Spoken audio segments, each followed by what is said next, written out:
At this defining moment, change has come to America. The night Barack Obama won the White House is the last time presidential history was made in Chicago. But there are many more chapters that were written here, much more than just the 1968 DNC.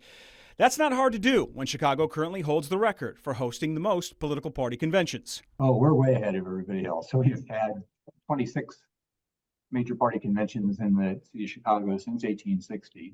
John Mark Hansen is a political science professor at University of Chicago. It was in many ways the kind of party convention place of choice during the late 19th century and most of the 20th.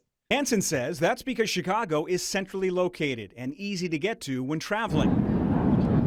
If you go back to the beginning, you have to go to the corner of Lake Street and Wacker Drive.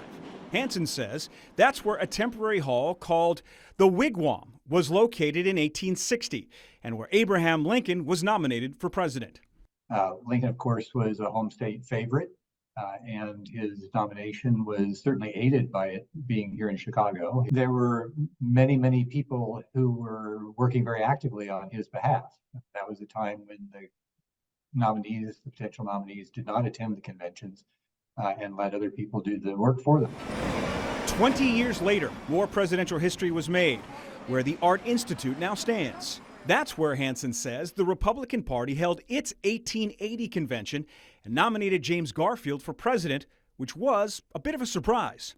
He was not even a candidate coming in. He was here to act on behalf of one of the people who was seen as a possibility, John Sherman, who was former Treasury Secretary and former senator from Ohio.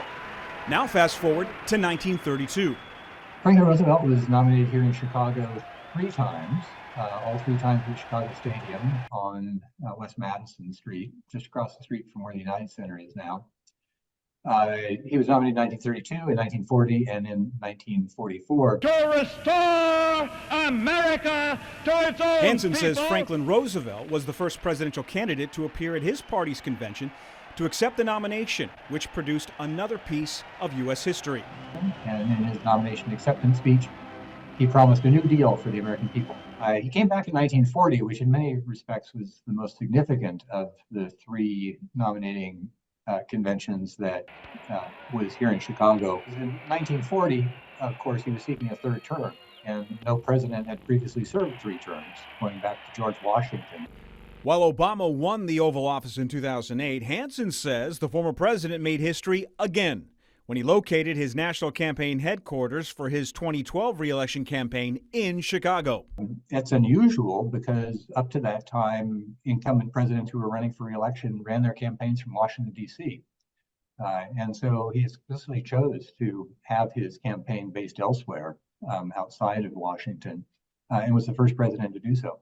When it comes to Kamala Harris, Hansen says there are many historical aspects to consider, given the circumstances for her nomination and her personal background. She's historic in another way, which is that it's been a very, very long time, almost 200 years, since there has been a candidate, both of whose parents immigrated from other countries.